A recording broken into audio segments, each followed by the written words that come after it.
Back to yours channel king के fact में आपका स्वागत है।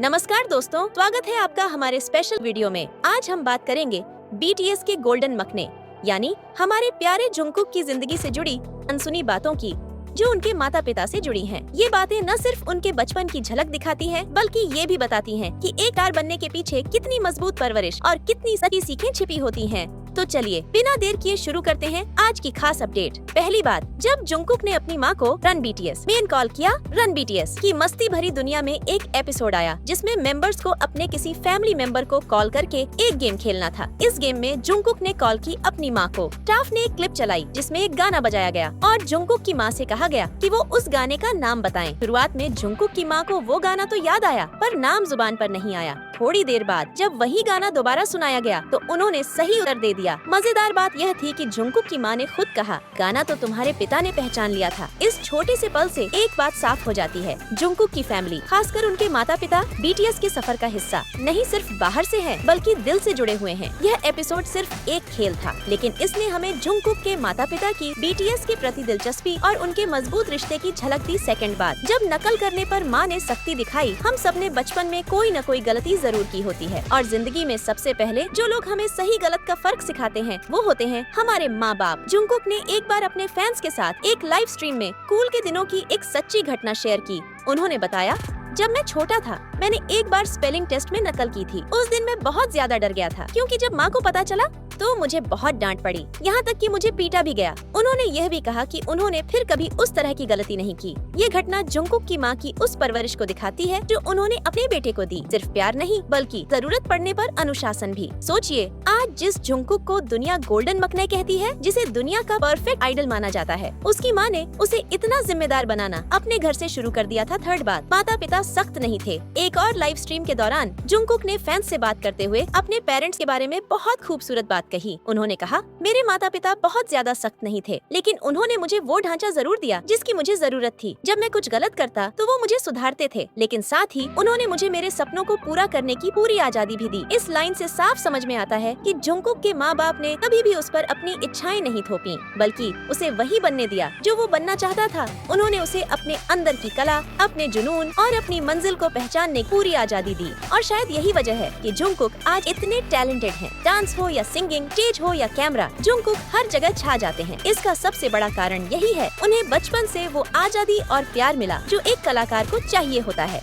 हन्नी की जिंदगी की कहानी, एक सपनों से भरी यात्रा शुरुआत। एक छोटे से शहर की बड़ी ख्वाहिश सपनों की दुनिया में कदम रखने से पहले हन्नी का जीवन बहुत ही साधारण और सरल था। हन्नी का जन्म 6 अक्टूबर 2004 को वियतनाम में हुआ। बचपन में ही उनके माता पिता ऑस्ट्रेलिया के मेलबर्न शहर में शिफ्ट हो गए। मेलबर्न की गलियों में एक साधारण बच्ची के रूप में हन्नी बड़ी हुई, लेकिन उनके दिल में कुछ बड़ा करने की आग थी। उनके माता पिता ने हमेशा उन्हें पढ़ाई और संस्कार में आगे बढ़ने की सलाह दी। घर में वियतनामी संस्कृति का असर था, लेकिन बाहर की दुनिया पश्चिमी थी। हन्नी दोनों संस्कृतियों को समझती थी और उनमें घुल मिल जाती थी। बहुत कम लोग जानते हैं कि बचपन में हन्नी का सपना के-पॉप स्टार बनने का नहीं था। वो एक आम बच्ची की तरह पढ़ाई में अच्छी थी, खेलों में भाग लेती थी और फैमिली आउटिंग का मजा लेती थी। पहली बार के-पॉप की दुनिया से सामना, हन्नी ने जब पहली बार के-पॉप गाने सुने तो वो बीटीएस के कारण था। बीटीएस के गानों ने उनके दिल में हलचल मचा दी। वो उनकी परफॉर्मेंस देखकर घंटों अपने रूम में डांस की प्रैक्टिस करती। धीरे धीरे के-पॉप उनके दिल और दिमाग में बस गया। स्कूल में हन्नी पढ़ाई में अच्छी थी, लेकिन गानों और डांस के लिए उनका प्यार हर दिन बढ़ता गया। उन्होंने बीटीएस और ब्लैकपिंक जैसे बड़े ग्रुप्स के गाने गुनगुनाना शुरू कर दिया। उनके दोस्त और टीचर्स भी कहते कि उनके अंदर एक अलग चमक है, लेकिन एक छोटे से शहर की लड़की का के-पॉप में जाना कोई आसान सपना नहीं था। हाइप का ऑडिशन और एक सुनहरा मौका। 2021 में HYB कंपनी ने ग्लोबल ऑडिशन की घोषणा की। हन्नी को जब यह पता चला तो उनके मन में एक सवाल उठा, क्या मैं कोशिश करूं? लेकिन उनके दिल ने कहा, अगर कोशिश नहीं की तो क्या पता जिंदगी भर अफसोस रहेगा। उन्होंने बिना ज्यादा सोचे ऑडिशन के लिए तैयारी शुरू की। अपने स्कूल में पढ़ाई के साथ साथ वो रात रात भर डांस प्रैक्टिस करती। एक दिन मेल आया, you are selected for next round. उनके लिए ये पल सपना जैसा था। फिर वो कई राउंड्स के ऑडिशन में चुनी गयी। यह सफर आसान नहीं था।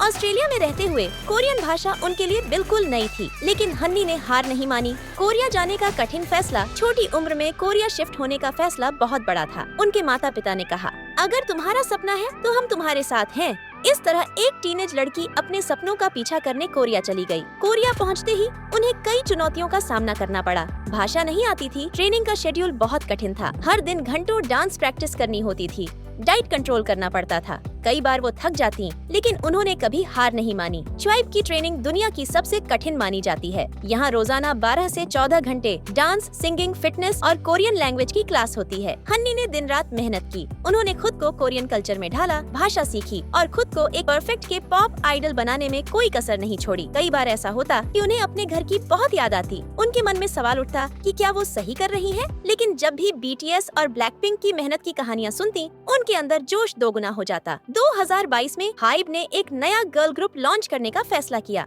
एडोर नाम की हाइब की नई सब कंपनी की पहली गर्ल ग्रुप थी न्यू जीन्स। इस ग्रुप में हन्नी को लीडर नहीं बनाया गया, लेकिन उनकी प्यारी स्माइल और क्यूट पर्सनालिटी ने सबका दिल जीत लिया। न्यू जीन्स का पहला गाना अटेंशन आया और पूरे K-पॉप में धमाका मचा दिया। लोग पूछने लगे, ये प्यारी लड़की कौन है? हन्नी अपनी मासूमियत, प्यारी स्माइल और शानदार डांस मूव से सबके दिल में बस गयी। एक रात में स्टार बनी। हन्नी सिर्फ कोरिया ही नहीं, वियतनाम और ऑस्ट्रेलिया में भी हन्नी की चर्चा हर जगह होने लगी। वो वियतनाम की पहली K-पॉप आइडल बनी, जिसने मेन स्ट्रीम K-पॉप इंडस्ट्री में इतनी बड़ी पहचान बनाई। हन्नी की सिंपल लाइफस्टाइल स्टार बनने के बाद भी हन्नी का नेचर बिल्कुल डाउन टू अर्थ है। वो कभी भी ओवर एक्टिंग नहीं करती, हमेशा सिंपल रहती हैं। इंटरव्यूज में वो खुलकर बोलती हैं, मैं अभी भी उस छोटी सी लड़की जैसी हूँ जो BTS की वीडियो देखकर डांस सीखती थी। हन्नी को खाना बहुत पसंद है। वो फैंस के साथ अपना फेवरेट वियतनामी फूड शेयर करती हैं। हन्नी को मेकअप से ज्यादा नेचुरल लुक पसंद है। उनका यही सिंपल और प्यारा स्वभाव फैंस को और करीब लाता है। हन्नी की पॉपुलैरिटी इतनी तेजी से बढ़ी कि बड़े बड़े ब्रांड्स की नजर उन पर पड़ी। गुच्ची ने उन्हें अपना ग्लोबल एम्बेसडर बनाया। उन्होंने गुच्ची, अरमानी ब्यूटी जैसे ब्रांड्स के लिए शूटिंग की। हन्नी का फेस हर जगह छा गया, billboards, magazine cover, TV shows. हर स्टार की तरह हन्नी को भी कभी कभी हेटर्स का सामना करना पड़ा। लोग उनके वियतनामी बैकग्राउंड को लेकर ट्रोल करते, लेकिन हन्नी हमेशा पॉजिटिव रही। वो कहती हैं, मैं सबकी खुशियों में यकीन करती हूँ। अगर मैं किसी के चेहरे पर मुस्कान ला सकती हूँ तो मेरा सपना पूरा है। उनकी यही सोच उनके फैंस को इंस्पायर करती है। न्यू जीन्स फैंस, जिन्हें बन्नीज कहते हैं, हमेशा उनके साथ खड़े रहते हैं। हन्नी का फ्यूचर गोल, हन्नी का सपना सिर्फ एक K-पॉप स्टार बनना नहीं है। वो चाहती हैं कि K-पॉप में वियतनामी और अन्य ग्लोबल कल्चर की पहचान बने। वो चाहती हैं कि दुनिया के हर कोने से लड़कियां अपने सपनों को पूरा करने का हौसला लें। वो एक्टिंग में भी अपना हाथ आजमाना चाहती हैं और एक दिन K-ड्रामा में भी दिखना चाहती हैं। इसके साथ ही वो म्यूजिक प्रोड्यूसिंग सीख रही हैं, ताकि आगे चलकर अपनी खुद की म्यूजिक बना सकें। फैंस से खास रिश्ता, हन्नी अपने फैंस को बहुत प्यार करती है। हर लाइव, हर फैन मीटिंग में उनकी बातें बहुत दिल से आती हैं। वो कहती हैं, मैं न्यू जीन्स के जरिए फैंस के दिलों में खुशियाँ पहुँचाना चाहती हूँ। मैं चाहती हूँ कि बनीज हर दिन मुस्कुराएं। उनकी स्माइल सिर्फ कैमरा तक सीमित नहीं रहती, वो हर फैन के दिल तक पहुँचती है। शायद इसलिए उनकी फैन फॉलोइंग दिन ब दिन तेजी से बढ़ रही है। हन्नी की जिंदगी हमें एक बहुत जरूरी बात सिखाती है, अगर दिल में सच्चा सपना है और मेहनत करने का जज्बा है तो दुनिया की कोई ताकत तुम्हें रोक नहीं सकती। एक छोटी लड़की जिसने BTS के गानों पर डांस करना शुरू किया था, आज खुद के पॉप की चमकती हुई स्टार बन गई है। अगर आपको हन्नी की यह प्यारी और प्रेरणादायक कहानी पसंद आई हो तो हमारे चैनल को लाइक जरूर करें, अपने दोस्तों के साथ शेयर करें और ऐसे ही मोटिवेशनल K-पॉप स्टोरीज के लिए चैनल को सब्सक्राइब करना बिल्कुल न भूलें। घंटी का बटन दबाइए ताकि अगली वीडियो की नोटिफिकेशन आपको सबसे पहले मिले।